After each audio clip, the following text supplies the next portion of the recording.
Assalamualaikum viewers. Hope for best of your health and iman. Today's topic is nutrition in bacteria. Today we have a one long topic with different classification and a long content. So this video gonna be little bit long, but I hope you will watch all the video because it is very informative, and I'll try my best to clear all the concept about the classification of the bacteria. How the bacteria are classified on the basis of their nutrition. Nutrition means how they take their foods, how they prepare their foods, how they get energy. So in this way nutrition in bacteria gonna take place, and we're gonna discuss about how the bacteria differ with each other on the basis of their methods of nutrition, how they take up nutrition, their nutrients from soil, atmosphere or different environments. So let's have a look in detail how these all differ with each other.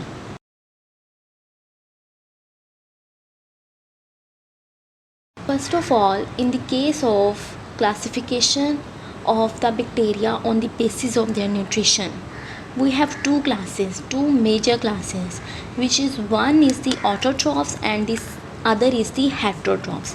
So there are two major classes, one is autotrophs and the second one is heterotrophs. Okay, the autotrophs is that class in which the bacteria can prepare their own food. As you know, autotrophs, we use autotrophic or autotroph words for those organisms who can prepare their own food. How they can prepare their own food? They uses inorganic substances, inorganic chemicals, and produces the organic ones, organic substances for their energy source and for their nutrition. So from inorganic substances to organic, in this way autotrophic bacteria produce their food, and they produce their food on their own. They do not use other types, or they do not get food from other sources. They prepare their own food by using some sources, some major sources of getting the nutrients. The second one is the heterotrophs. Heterotrophs is that type of the class in which they cannot prepare their own food from inorganic sources. They cannot prepare their own food, so these are known as heterotrophs. So they get their food from the other organisms. So in this way autotrophs and heterotrophs classes differ with each other. Now we're gonna discuss in detail how the autotrophs prepare their own food, how heterotrophs prepare their own food, and first of all we're gonna discuss autotrophs. Let's go.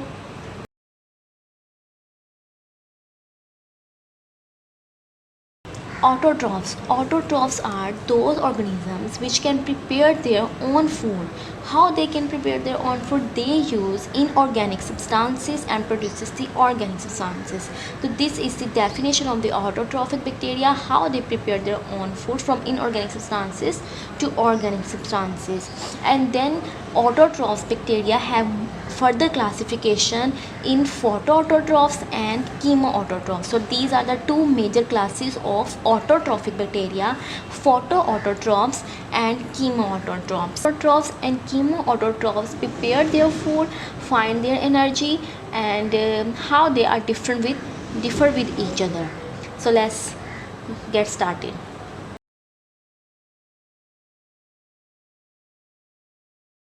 Photoautotrophs. Photoautotrophs are those bacteria which uses light as a source of energy. They uses light and produce their own food from inorganic substances. They have chlorophyll. Photo means light. So autotrophs are those bacteria which can produce their own food by using the light, just like plants, but they have chlorophyll, and their chlorophyll are not like the plant's chlorophyll, advanced plant chlorophyll.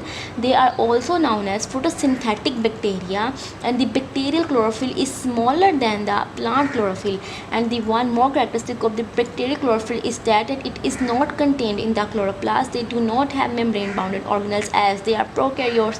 So their chlorophyll is just scattered in the cytoplasm. They are present in the cytoplasm, scattered chlorophyll, and they use the sunlight from the sun and use hydrogen source as hydrogen sulfide and sulfur released. So this is the pattern how they produce. They use sunlight for their energy source, then they for the hydrogen source they use hydrogen sulfide and sulfur is released in this case. And the chemical reaction which takes place in photoautotrophic bacteria is that hydrogen sulfide plus carbon dioxide, as it is inorganic substance, so they uses the light as a process and produces their organic compound. CH2O is just a formula representing two carbon, hydrogen, oxygen as an organic compound. It may be glucose, it may be in this case bacterial organic compound which they use for their energy source and their food, and sulfur is released and water is produced. So in this way photoautotrophs produce their food, and these are the characteristics of photoautotrophs.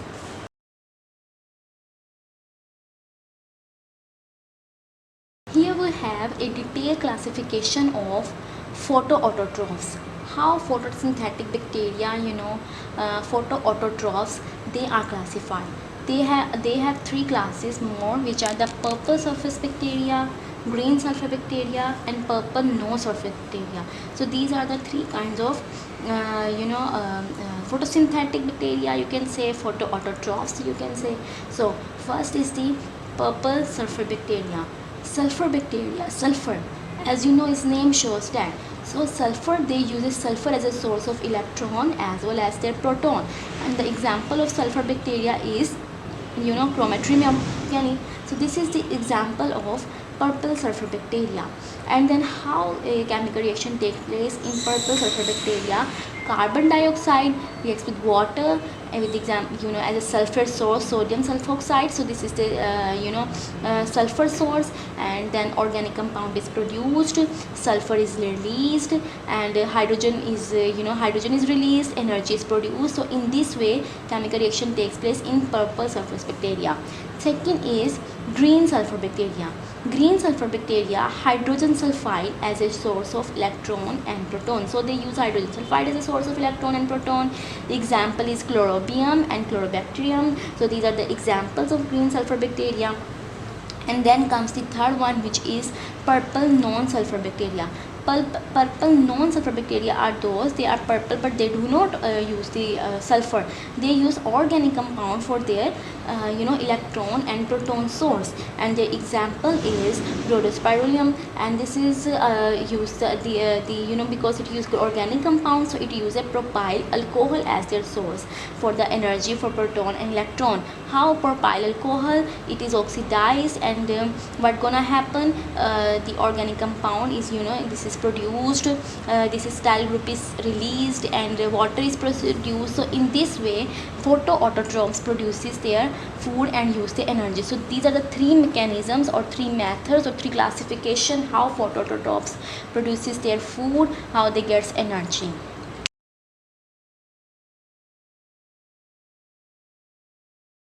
The second type of the autotrophic bacteria is chemoautotroph. Chemoautotrophs are those bacteria which gonna produce their food by using some chemicals.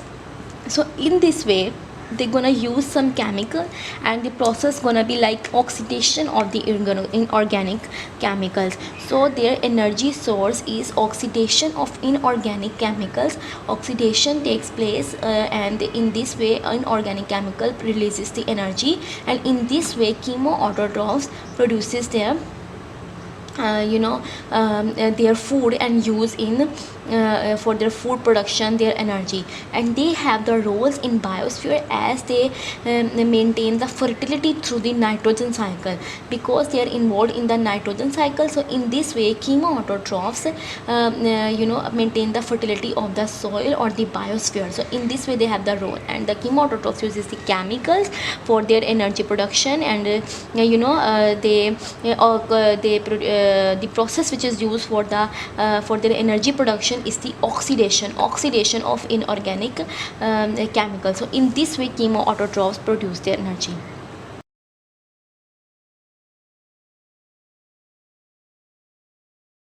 Here we have chemo chemoautotrophs. How chemoautotrophs produces their foods, use the chemicals, because you know that chemoautotrophs gonna chemoautotrophs gonna use the chemicals to produce their food and get some energy. The first, they have, as we have discussed, that they have 5 classes: nitrogen, iron, hydrogen, methane. So in this way, these are the classes of these chemoautotrophs. So these are the classes. You see the nitrogen, iron, sulfur, hydrogen or methane. So these are the classes which they are classified chemoautotrophs. The first, as their name shows, the nitrifying bacteria. So nitrifying bacteria are those bacteria which are present in the soil, and it gonna convert ammonia into nitrites. First is ammonia into nitrites, and example is nitrosomonas, and the second is nitrates to nitrites to nitrates. So this is example of the nitrobacter. So ammonia to nitrites, nitrites to nitrates, these are the 2 classes within the nitrifying bacteria, because they're going to deal with the nitrogen, and energy source will be used for the production of food. Okay, how the chemical reaction takes place? Number 1 is the ammonia. You see here is ammonia, 2 molecules of the ammonia plus of 3 molecules of oxygen gonna produce the nitrites, hydrogen nitrite, water, and 15 kilocalories energy is released, which gonna use for the food production. And next is the nitrites. This is HNO2, so this is nitrite gonna oxidize into nitrates, and 43 kilocalories energy gonna produce in this case. Second one is the iron. So iron bacteria are those bacteria which are present in iron rich water. So where iron is present, of course these bacteria are gonna present their iron rich compound. How they produces the energy, or what chemical reaction gonna take place? It is ferrous into ferric. So they're gonna convert ferrous compounds into ferric compounds. So this is, you see here is ferrous, and the first thing is the example. So example, Leptothrix, Cladothrix and Ferrobacillus. So these are the example of iron bacteria. And then how the chemical reaction take place? This ferrous compound, you see, so this iron containing the ferrous valency, so this is ferrous compound gonna oxidize with the use of oxygen and water. It gonna produce the ferric compound with the high iron with the 3 valency, and carbon dioxide is released, and 29 kilocalories is released. And in this way you see how the iron bacteria produce their food, and a chemical reaction take place. The third one is the sulfur bacteria. Sulfur bacteria, they are present in the hot springs because hydrogen sulfide is present there. So sulfur bacteria present in the hot springs because hydrogen sulfide is present there. So there is the occurrence of sulfur bacteria, and example of the sulfur bacteria is you see is Bagitua and Teutothrix. So these are the example of Teutothrix and Bagitua. These are the examples of sulfur bacteria, and they uses the hydrogen sulfide as their source of the sulfur. So sulfur is from hydrogen sulfide, metallic sulfide, having the metallic property. Metallic sulfide going to convert it into the sulfur. So in this way sulfur bacteria produce their food and uses the chemical compounds. Then here is nitrogen bacteria. Nitrogen bacteria are those which use the organic media. Organic media means those compounds containing carbon, hydrogen and oxygen. So organic media means those compound, all of those compounds which gonna have hydrogen, carbon dioxide, you means carbon, hydrogen and oxygen. So this is the organic media, hydrogen, carbon dioxide and oxygen. So oxidation of the hydrogen take place, and it's gonna produce the energy. So in this way hydrogen bacteria work and produce their own food. An example of the hydrogen bacteria is Bacillus pantotrophus. So this is the example of hydrogen bacteria, Bacillus pantotrophus. And the last one is chemoautotrophs. Chemoautotrophs are those which are the methane bacteria. We're gonna use the methane as a source of for their food production. So this is the methane they're gonna produce from their CH4 methane to the carbon dioxide, and in this way they're gonna produce their food. Methane is oxidized, and it CH4 plus oxygen, they are oxidized to the carbon dioxide, and water is produced. An example of the methane bacteria is Methanosomonas. So this is the example of bacteria, and energy is released as a process. All of the energy is released, all of these process. So in this way you see in this way carbon dioxide, in this way all these chemicals they're gonna take place, and all these chemicals gonna these bacteria gonna use all these chemicals to produce their own food and their energy. So in this way chemoautotrophs are classified and they produce their own food.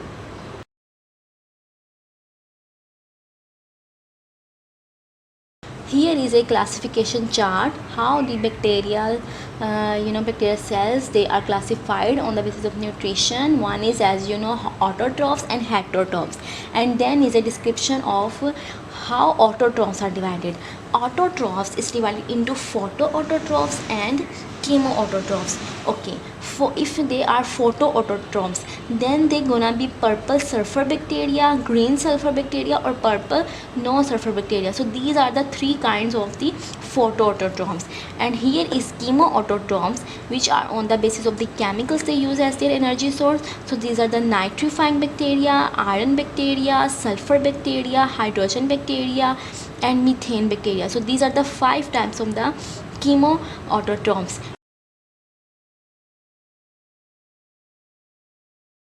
Now we have heterotrophic bacteria, the second major class of nutrition of bacterial classification.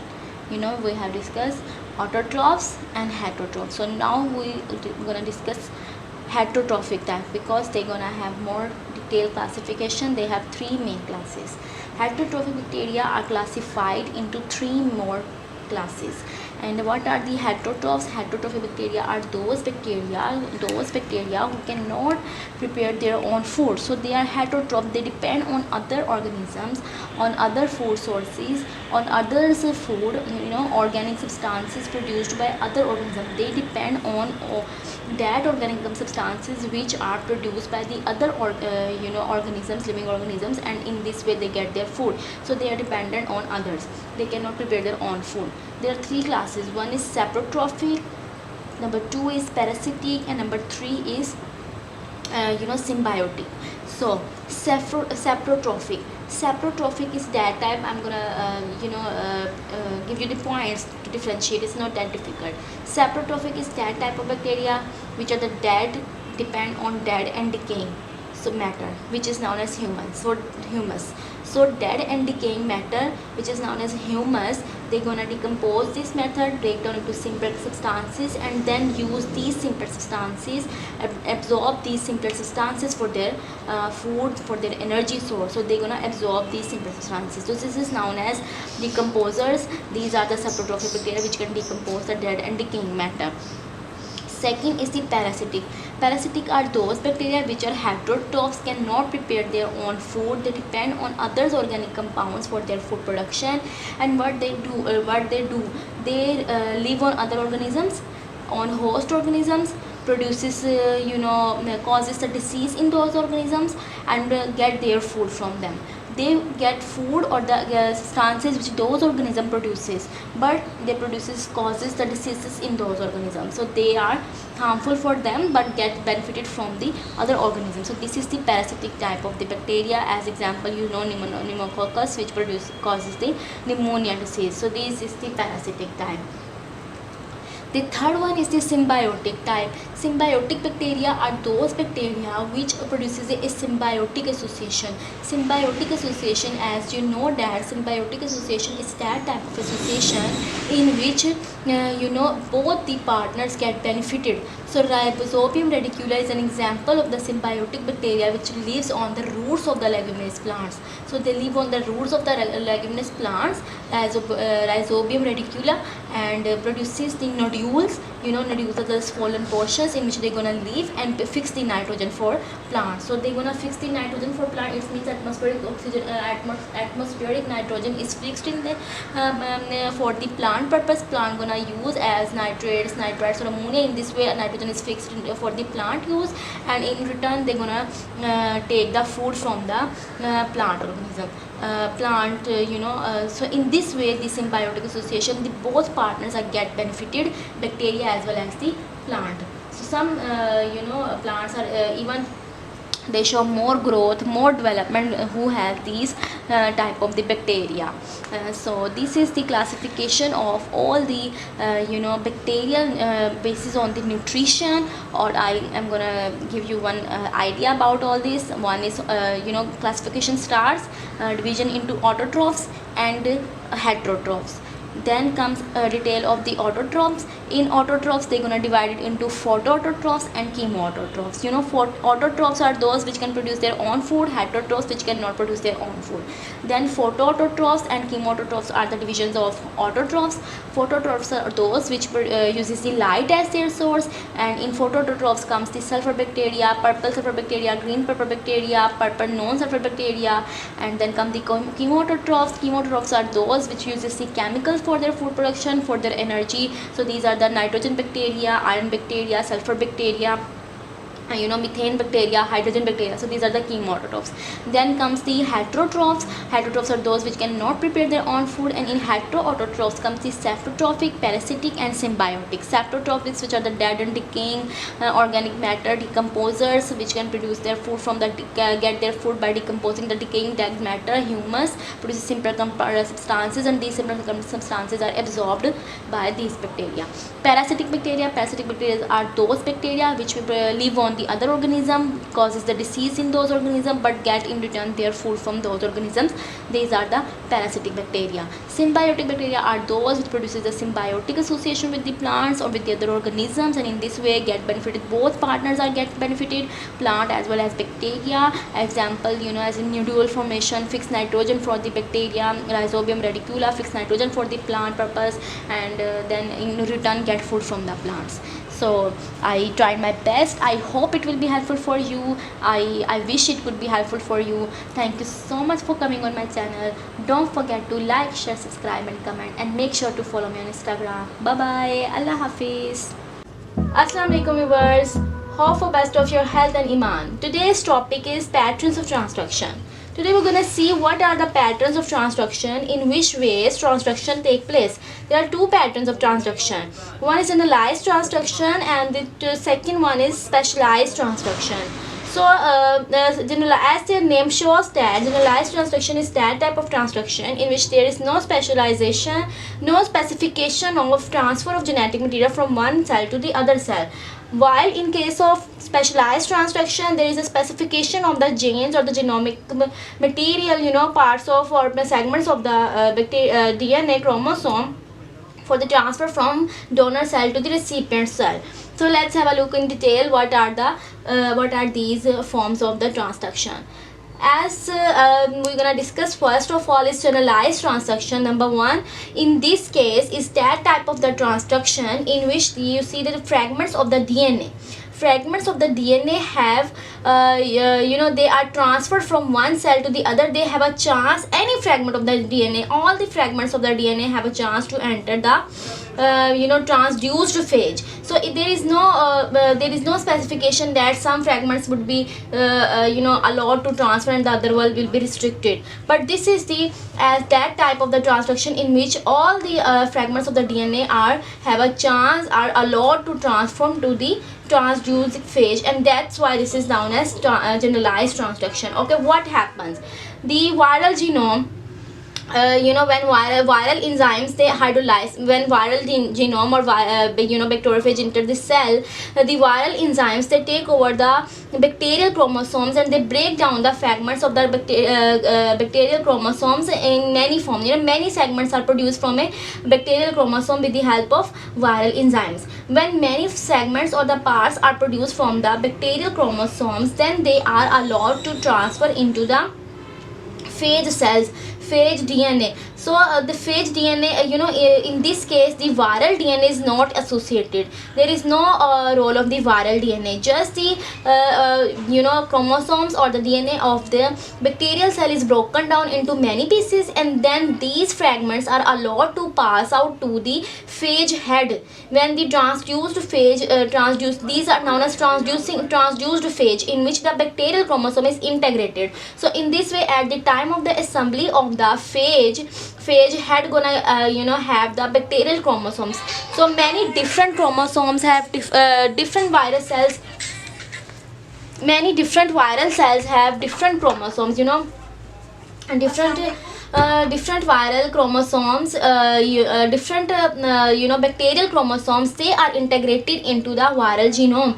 And in this way the phages which are produced, they are that type of phages in which have the different bacterial chromosomes. Every phage have different part, every phage have different fragments of the bacterial chromosome. And in this way, when these alternated, these modified phages infected the bacterial phage, they're gonna transfer the different parts of different chromosome to the recipient cell. So in this way generalized transduction take place, that any part of the prophage is allowed to transfer to the phage head. And in this way many transduced phages are produced with different characteristics or different chromosomal fragments. So in this way generalized transduction takes place. And here we have specialized transduction. So the specialized transduction is that type of transduction in which you're gonna see there is a specification, there is a restriction for some genes or the some phage or some genes or the genome of the phage to chromosomal fragments to allow to pass to the phage cells. So the process is the same, just there is some differences, that temperate phage, when they're gonna enter into the bacterial cells, so what gonna happen, the bacterial chromosome is broken down into pieces, and now all pieces of the bacterial chromosome do not have the chance to pass out to the phage cell. There are some restricted genome, some specific genes of the bacterial chromosomes are allowed to pass out to the phage chromosome or the phage head. In this part they are transferred into the phage. So in this way, that is why this is also known as the restricted transduction, that all the bacterial fragments are not allowed to pass to the phage cell. Restricted portions are added. And how it is occur, it is take place when some induction take place, and occurs when the phage genome phage genome after the integration into the prophage. Now phage genome as enter into the bacterial chromosome, now it is a prophage. So the prophage is now gonna take pass out to the phage head at the time of phage assembly, and some just few genomes, few genes are